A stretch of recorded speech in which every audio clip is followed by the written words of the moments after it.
बच्चों, आपके स्क्रीन पर आपका पुस्तक कस्तूरी नज़र आ रहा है। हम लोगों ने 1 से 5 तक के पाठ को पढ़ लिया है। आज मैं आपको पाठ 6 गंगा बाबू कौन के बारे में बताऊंगी। हिंदी हमारी राष्ट्रीय भाषा है। राष्ट्रीय भाषा राष्ट्र का गौरव होती है तथा प्रत्येक नागरिक का कर्तव्य बनता है कि अपने राष्ट्रीय भाषा तथा उसकी रचनाकारों अर्थात लेखकों का सम्मान करें। किंतु आज भी अनेक लोग ऐसे हैं जो अपनी राष्ट्रभाषा हिंदी और उसके सेवक रूपी साहित्यकारों को उपेक्षा करते देखे जाते हैं। प्रस्तुत संस्मरण इसी कथा पर आधारित है।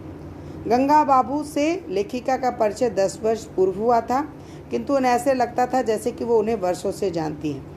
एक पत्र के माध्यम से लेखिका से उनका परिचय हुआ था और वो मन ही मन उनके चित्र को उभार रही थी कि वो किस तरह से देखने में लगते होंगे। लेखिका ने कभी सोचा भी नहीं था कि एक दिन ऐसे व्यक्तित्व से उन्हें मिलने को मिलेगा। उन्होंने उनके दुर्लभ स्मरणों को देखकर उनसे एक दिन कहा कि आप ऐसे बेजोड़ स्मरण सुनाते हैं, कभी लिखते क्यों नहीं? एक ऐसा कोष बनाइए जिसमें आपकी यह दुर्लभ निधि सदा के लिए सुरक्षित रहे। फिर आपके सुनाने का ढंग भी अनोखा है। इस पर वो गंभीर हो गए और हंसने लगे। कहने लगे कि जरूरी नहीं है कि जो स्मरण सुनाने में माहिर हो वो लिखने में भी वैसा ही कमाल करता हूँ।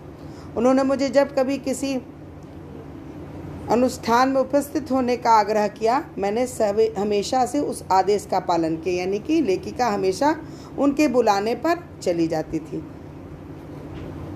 लेखिका बहुत कम बाहर जाती थी, लेकिन ऐसे लोगों के आग्रह को वो नहीं टाल पाती थी। लेखिका कहती है कि 8 वर्ष पूर्व उन्हें लखीसराय के बालिका विद्यापीठ में आमंत्रित किया गया। यह विद्यालय राजेंद्र प्रसाद, जो भारत के पहले राष्ट्रपति हैं, उनके छत्र छाया में बना था और यहाँ लड़कियों की पढ़ाई बहुत प्रेम से की जाती थी और उनके साथ वैसा ही व्यवहार होता था जैसे लड़कियों की शादी के बाद उन्हें विदाई की जाती है। और इस अवसर पर हर एक अतिथि एक वृक्ष लगाता था। कुछ दिन पूर्व महादेवी वर्मा भी इस विद्यापीठ में आई थी और उन्होंने इस विद्यापीठ में एक वृक्ष लगाया था। सभी लोगों के आग्रह पर लेखिका क्यूल के लिए निकल पड़ी। वो रात के 12 बजे क्यूल के बिहड़ स्टेशन पर पहुंचते ही सहम गई।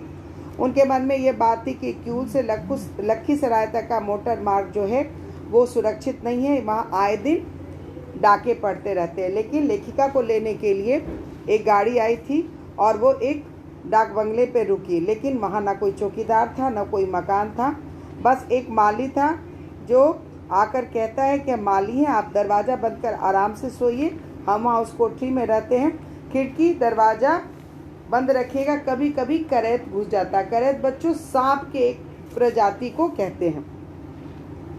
अपनी बानी से मिठास खोलकर वो लंबे लंबे डग भरता हुआ चौकीदार कहीं चला गया और मैं चुपचाप, यानी लेखिका जो है वो वहाँ पर आके बैठ गई। अब उन्हें भय लगने लगा कि ये गंगा बाबू ने उन्हें कहाँ आकर फंसा दिया। रात ही किसी आरती में रेंगते आए करैत ने डस लिया तो लगा कि मटके तक भी नहीं जा पाऊंगी।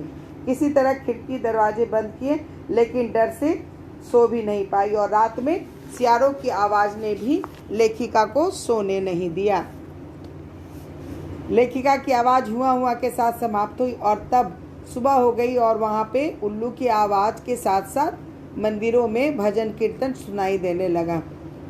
सुबह उठकर चौकीदार ने कहा कि आइए, आपको गंगा बाबू ने बुलाया है। लेखिका गंगा बाबू के पास पहुंची तो वो हंसते हुए बोले, आइए शिवानी जी, आपको कोई कष्ट तो नहीं हुआ?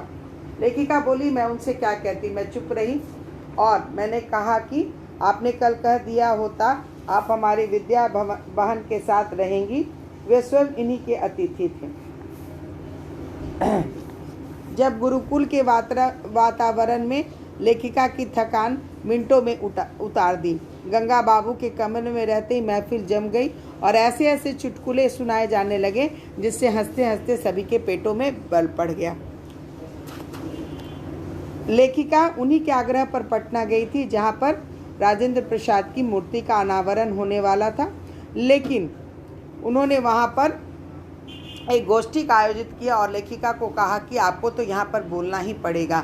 लेखिका उनके मौन स्मृति से बिल्कुल ही विहल हो गई, लेकिन उनकी बात को वो काट नहीं पाई और उन्हें कुछ बोलना पड़ा। आज ही उन्हें एक घटना के लिए लखनऊ जाना पड़ा, जहाँ उन्होंने देखा कि वो एकदम कमज़ोर पड़ गए हैं और उन्होंने कहा, शिवानी, अब मैं सब कुछ खोखला होता जा रहा है। मैं अस्पताल से भागकर आया हूँ। दिल्ली के डॉक्टर किसी की नहीं सुनते। बोले, आप कहीं नहीं जा सकते। फिर हमने भी वही किया, कभी बचपन में किया करते थे। डॉक्टर का राउंड ख़त्म हुआ तो बिस्तर में तकिए को रख ऐसे ढाँपा जैसे हम सो रहे हैं। शाम को फ्लाइट से आए, सुबह ही फ्लाइट से पहुँच जाएंगे, फिर वही अस्पताल। यानी कि गंगा बाबू के इस कृत्य को देखकर शिवानी झेप सी गई थी। हिंदी का वह सच्चा सेनानी जो अपनी ख्याति का भूखा नहीं था और उसने अपनी सारी कविताओं को हिंदी के लिए समर्पित कर दिया था। पढ़ने वाले ऐसे व्यक्ति जो ये जानते हैं कि गंगा बाबू कौन है। मुझे स्वयं भी नहीं पता था। जब भोपाल की गोष्ठी में मैंने गंगा बाबू की चर्चा की, तब साहित्यकारों ने उनसे पूछा कि ये गंगा बाबू कौन है। आज हमारे दुर्भाग्य है कि हम हिंदी भाषा में ऐसे लोगों को कोई तहरीज नहीं देते हैं, परंतु एकाध शोक सभा कर लेते हैं और संपादकीय छाप कर किसी की सराहना की परंपरा को भुला देते हैं। भले ही जीवन काल में बाप बेटी की अवहेलना होता रहा हो, लेकिन साधे तर्पण में भारतीय बेटा कभी कार्पण नहीं बरतता। वही करते हैं जो करते रहेंगे। यही कारण है कि हम कभी कभी ऐसा बेतुका प्रश्न पूछ पड़ते हैं कि ये गंगा बाबू कौन है। बच्चों, गंगा बाबू एक साधारण से इंसान थे, किंतु उन्होंने हिंदी साहित्य के लिए अपना बहुत योगदान दिया, परंतु उन्होंने अपने नाम के लिए कभी कुछ नहीं किया। इसलिए लेखिका शिवानी, जो स्वयं बहुत ही बड़ी लेखिका हैं, उन्हें इस बात का ताउम्र अफसोस रहा कि गंगा बाबू को हिंदी साहित्य में वो सम्मान नहीं मिला। बच्चों, आपके नीचे